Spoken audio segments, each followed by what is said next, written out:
au sol. Mais après, on est juste sur le terrain. Ça dépend si tu en copie.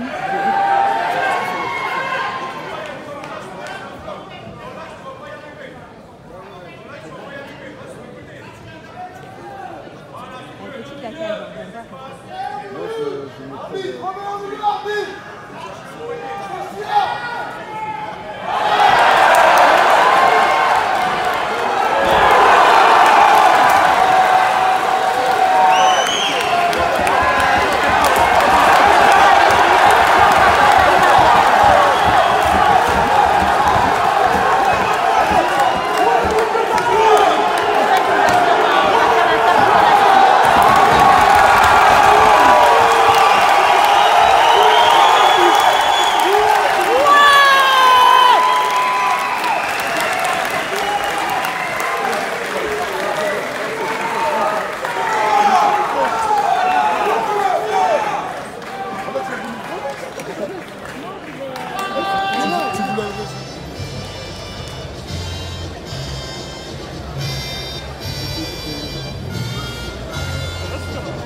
Il y avait une bonne ambiance, merci aux gens d'ailleurs qui sont venus nous suivre et même ceux ou les téléspectateurs qui étaient là pour nous encourager derrière leur écran. Je pense que ça nous transporte et c'est toujours agréable voilà, d'être soutenus.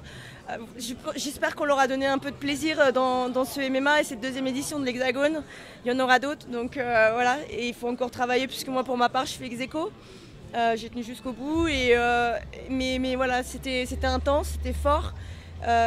Ça nous a tous permis, je pense, chacun de voir quel progrès à faire ou les choses à faire pour s'entraîner et avancer. Mais super soirée, belle organisation. Les gens qui nous ont fait les bandages étaient géniaux, enfin vraiment cool. Moi j'ai eu un problème avec mes gants, ça a été très dur. Puisque mes gants, je ne sais pas si vous avez vu, n'étaient pas à ma taille. Mais c'est les aléas et on essaie d'y aller et on fait avec, quoi. C'est comme les kimonos qui étaient trop grands à l'époque. Ça, il y a besoin que ça se développe encore plus et que les gens apprécient notre travail parce qu'on s'entraîne énormément et voilà, ça doit être un sport qui doit être mis en avant et qu'on voit qu'il y a des belles valeurs. Je pense qu'aujourd'hui, ce soir, on a pu montrer que ça soit féminin ou masculin, des belles valeurs véhiculées, quand bien même dans une cage où voilà, alors tous les sports de combat étaient réunis, il y avait des belles prises, il y avait des bons, enchaînements entre le sol et le debout. Donc non, voilà, ça mérite d'être connu puisque, comme on dit, c'est le requin blanc des sports de combat puisque tout est réuni en un seul. Il faut imbriquer notre spécialité, comme vous l'avez vu, pour ma part, parce qu'elle était boxeuse et moi j'étais lutteuse et judokate. Donc il a fallu que chacune s'adapte. Donc c'est ça l'extraordinaire passion de ce sport.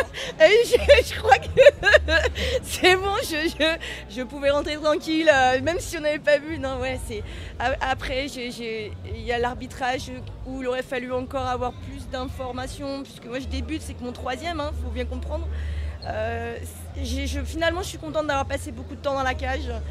Ça va pas au bout, puisqu'on est ex-aequo, mais ça me permet de prendre l'expérience et de voir là où je pêche, où il faut encore continuer à bosser. Voilà, mais c'était extraordinaire, c'est génial. On est en France, on est sur place, on est à la maison, on rentre chez soi après. Donc, non, c'est extraordinaire. Donc merci à tous vraiment de nous avoir suivis, d'avoir été là pour ce bel événement avec l'Hexagone et merci aux Zénith de Paris aussi de nous avoir offert, nous avoir passer là. Et puis généralement, le Zénith de Paris, c'est quand même un bel endroit où quand les gens, c'est ce que je disais, le regard des gens change quand on dit on combat au Zénith de Paris, où les gens ont un autre regard parce qu'ils ont vu un spectacle, ils ont vu quelqu'un qu'ils aimaient, le plaisir. Donc ça c'est mon entraîneur, ça c'est mon manager. Il a voilà. Voilà. Ça c'est mon cuisinier, tu sais.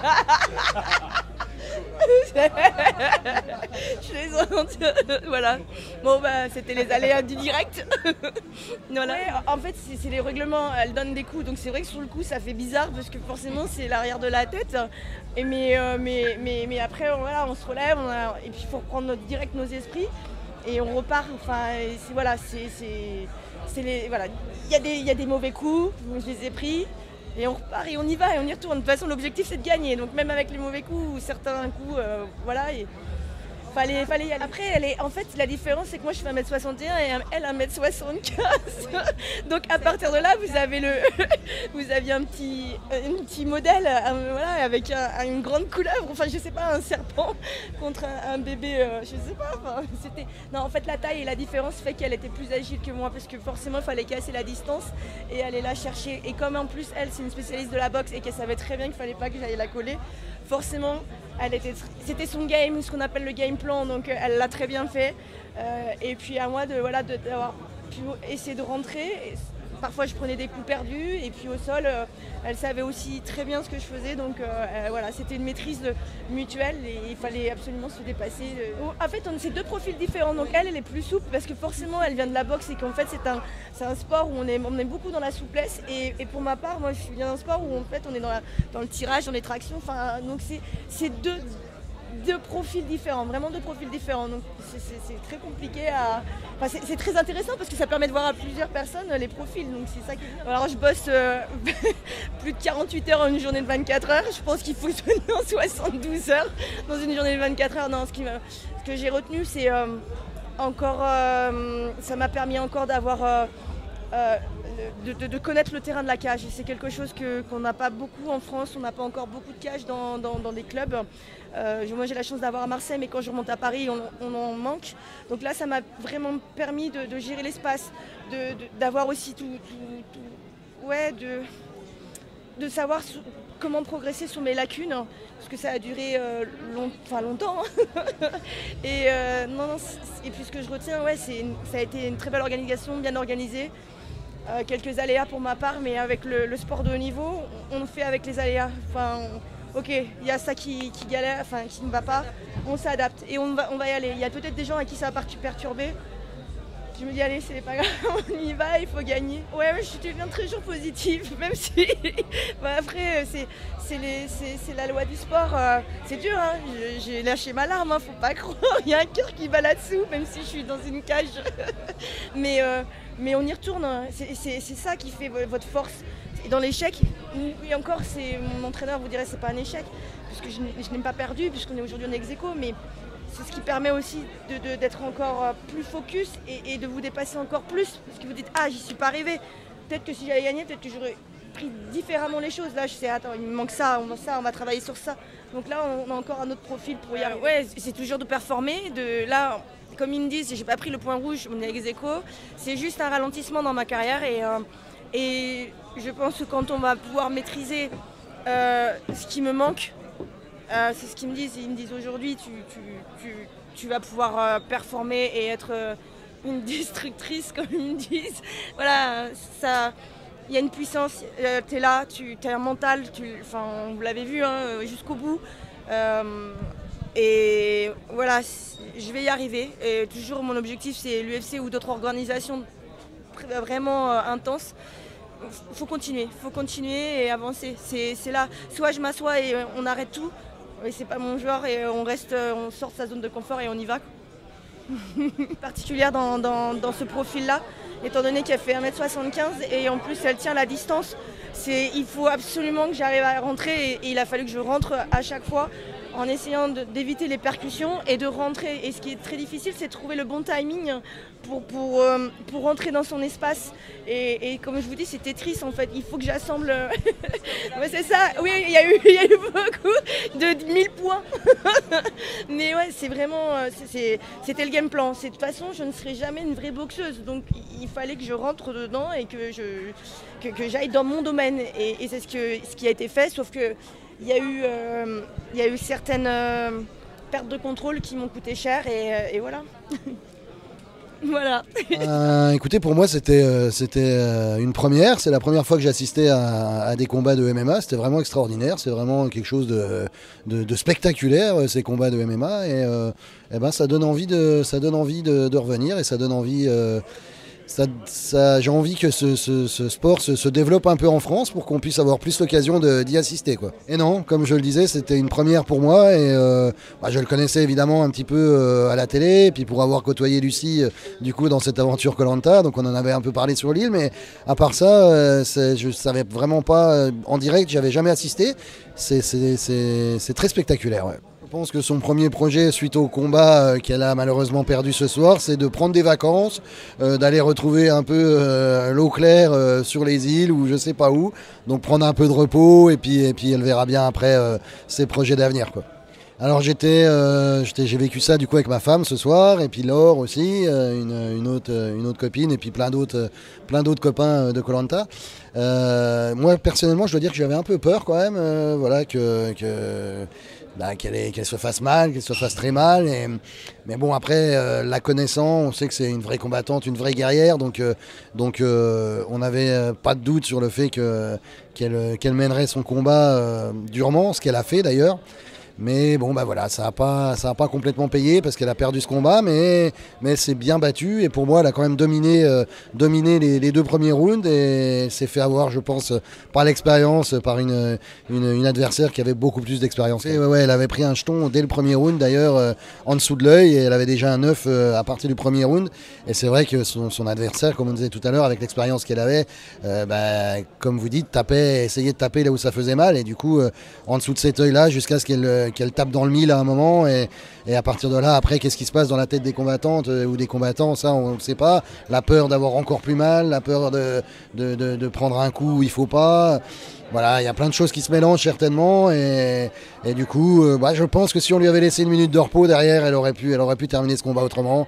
Ça n'a pas eu lieu, mais voilà, elle nous a vraiment fait plaisir et c'était vraiment au top cette soirée. Alors de ce combat, non, mais elle avait fait un combat juste avant de partir à Bercy, juste avant de partir, et elle nous avait parlé de ce combat-là, elle nous avait parlé aussi de ce sport, de la MMA, et effectivement, du coup, on a du temps pour parler un peu de nos vies et de ce qu'on fait, donc on était un peu au courant de comme c'était, mais de le vivre en direct comme ça, c'est quand même beaucoup plus impressionnant et c'est bien de pouvoir vivre des choses comme ça et c'est un sport qui est bien entouré, bien arbitré. Voilà, moi je pensais que ça allait jusqu'au sang des fois, qu'il pouvait y avoir des blessures graves, mais non, les arbitres arrêtent les combats au moment où ils voient que les adversaires sont vraiment en complète difficulté, donc non, beau respect, belle ambiance, super la MMA. Ouais, je pense que son mental de combattante lui a servi effectivement à aller au bout de l'aventure qu'elle a vécue.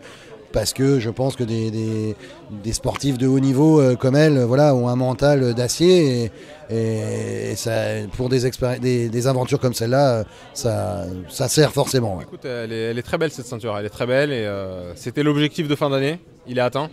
Donc maintenant on peut apprécier la fin d'année, apprécier les fêtes. Je reviens de très loin. Il y a 3 ans, c'était la détresse après une grosse défaite et puis beaucoup de déconvenues personnelles. Et le chemin de retour a été très difficile, très long. Il a fallu faire des choix. Le choix, c'était de se battre. Je me suis battu, je suis revenu, je suis un combattant. Un combattant combat par définition. Et c'est ce que je sais faire de mieux dans la vie. Pas que dans la cage, mais dans la vie. Et cette ceinture, pour moi, elle représente le combat. Le combat, tu auras compris lequel. Elle représente un gros combat et une grande fierté pour ma femme, pour ma fille, pour mon équipe. J'ai la chance d'être entouré de gens extrêmement bienveillants. Ça passe des entraîneurs aux kinés, aux préparateurs physiques, aux nutritionnistes, aux managers. J'ai des gens formidables autour de moi qui m'aident, qui me poussent. Et c'est pas ma victoire, c'est pas ma ceinture, c'est la victoire de toute une équipe. Papa tient toujours ses promesses. Et j'avais promis à ma fille de ramener la ceinture, mais je lui avais aussi dit que tu sais, parfois, il y a des promesses qu'on essaie de tenir et qu'on fait en sorte de tenir au mieux, mais c'est pas toujours possible. Et parfois, même si papa te promet qu'il va gagner un combat, ça n'arrivera pas. Par contre, papa, il te promet qu'il va tout donner et qu'il laissera tout dans la cage. Et c'est ça que j'ai promis à ma fille. Et demain, je vais être très heureux de lui remettre la ceinture. Elle va être fière. Elle va être fière de son papa. Elle va être fière de son papa. Et moi, je suis fier. Je suis fier d'être un bon papa pour ma fille, bien plus que d'être fier d'avoir une ceinture. Ça vaut beaucoup plus que tout le reste. Je pense que je suis un bon, voire un très bon combattant, sans prétention. Mais je suis certain d'être un excellent mari et un excellent père de famille. Et ça vaut beaucoup plus que d'être un champion. Ça vaut beaucoup plus et ça a une encore plus grande valeur pour moi. Mais je suis très fier d'être un champion aujourd'hui.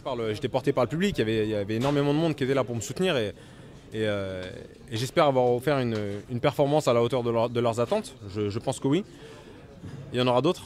Je serai prêt, mais c'est fabuleux d'avoir un public aussi nombreux et qui apprécie le show parce qu'on a vraiment vu dès le premier combat. Je suis parti juste pour le premier combat m'imprégner de l'ambiance de la salle et c'était fantastique. C'était incroyable d'entendre ces grondements de foule. C'était génial. C'était un moment phénoménal pour moi. Une fierté. Mais il n'y a pas de raison que ça se passe pas bien. Nous sommes des sportifs, nous sommes des athlètes de haut niveau, des gens cérébrés, mais des combattants. Donc parfois il peut y avoir des petites tensions entre combattants, c'est normal. Mais c'est un sport qui est magnifique, c'est un sport qui est dur, pour lequel il faut s'entraîner énormément pour exceller. Et c'est un sport qui demande de l'engagement et qui mérite le respect. J'aurais préféré le mettre KO. On a beaucoup travaillé en boxe anglaise, je pense que ça s'est vu. Je l'ai sonné dès le début avec des gros crochets gauche. C'est quelque chose qu'on a beaucoup bossé avec Christophe Rim, mon prof de boxe, mon coach de boxe. Et on a énormément progressé en boxe. Et c'est que le début parce que j'ai pas encore atteint ma limite. J'ai 35 ans, bientôt 36 et je suis encore en pleine progression. Il y a encore beaucoup de choses à faire, beaucoup de choses à améliorer. Je vais regarder le combat, corriger les erreurs parce qu'il y en a eu, il y en a toujours. Et revenir encore plus fort. C'est la spéciale. C'est la spéciale et je pense qu'il y a beaucoup de gens qui se sont dit mais qu'est-ce qu'il fait? Pourquoi il revient dans la garde du mec? Mais c'était tout vu. On me verra ou non à l'écran, mais je demande le temps à mon coach. Je fais ça sur le poignet pour demander le temps. Et le coach me dit qu'il reste 1 minute et je dis ok, dans à peu près 30 secondes je vais partir. Parce que si je rate la clé de cheville, je peux perdre une position. Donc si je la perds juste à 5-10 secondes de la fin, c'est pas très grave. Donc c'était tout à fait calculé et c'est ce que je disais à mon équipe. Là je sens que je suis un combattant d'expérience aujourd'hui parce que là j'ai pas réagi avec l'émotion. Je me suis posé, j'ai analysé la situation, je suis allé dans ma position favorite et j'ai dit ok, maintenant c'est fini pour toi mon ami. Il n'y a pas eu de débat en fait à partir du moment où les images ont été montrées et ont été expliquées. Ceux qui ont des yeux ont vu, donc à partir de là c'était simple. La polémique a pris fin à partir du moment où j'ai donné des explications. Je pense que c'était clair. Après ceux qui n'ont pas voulu comprendre, c'est ceux qui n'ont pas voulu, tout simplement. C'est l'aveugle qui veut pas voir, hein. C'est ça.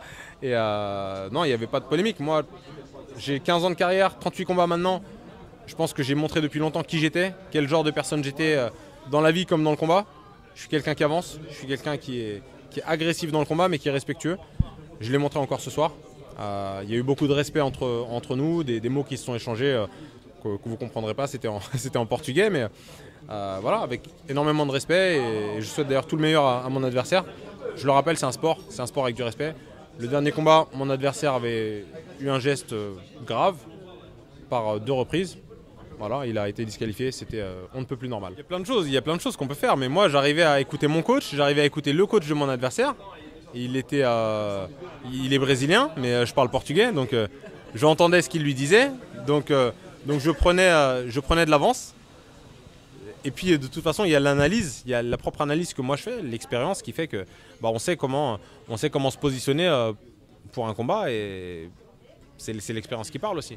Et puis le ressenti, le fait. L'UFC, c'est une question qu'on me pose très souvent. J'ai longtemps couru après l'UFC, entre guillemets. J'ai longtemps espéré l'UFC. La chance ne s'est pas présentée alors que j'étais de loin le Français le mieux classé pendant très longtemps dans la catégorie de poids. Aujourd'hui, je suis avec Hexagone, je suis très bien avec eux. Ils me traitent très bien, me respectent et je suis le champion. J'ai un rôle de champion à effectuer avant tout, c'est-à-dire défendre ma ceinture, encore et encore. Et on verra ce que la suite nous réserve, mais aujourd'hui, je suis chez Hexagone et c'est chez Hexagone que j'ai envie d'être et je suis très bien ici. Ah, vous connaissez la réponse. Non, cette ceinture, elle est pour mon bébé. Elle est pour mon bébé, pour ma petite Alizée. C'est pour toi, chérie. Papa, il a ramené la ceinture à la maison. Pour ma femme, Anna aussi. Et pour mon équipe, mes coachs, mon manager, mes collègues de travail. Tous les gens qui ont été là, tout mon staff en fait. Les amis, les gens qui ont fait le déplacement pour moi. Et puis tout simplement les gens qui sont venus me supporter aujourd'hui. C'est une ceinture qui est pour beaucoup de monde, mais bien entendu en premier pour ma fille et pour ma femme. Bien sûr, parce que si je suis là, c'est parce que ma femme est à mes côtés. Ma femme est à mes côtés, ma femme me pousse, ma femme a peur aussi. Ma femme aimerait que j'arrête à certains moments, mais on fait le choix d'y aller à deux. Le choix qu'elle n'accepte pas forcément au début, mais qu'elle finit par accepter parce qu'elle le suit et parce qu'elle m'aime et qu'elle sait que j'ai besoin de combattre parce que je suis un combattant. Et même si elle n'est pas enchantée, et même si c'est dur pour elle de venir me voir, elle est venue me soutenir aujourd'hui et ça avait une grande importance pour moi et je suis fier d'avoir gagné devant elle. Je suis fier d'avoir vu ses larmes de joie et je suis fier de rentrer à la maison et puis de la prendre dans mes bras et de lui dire chérie, tu vois, on a réussi, toi et moi.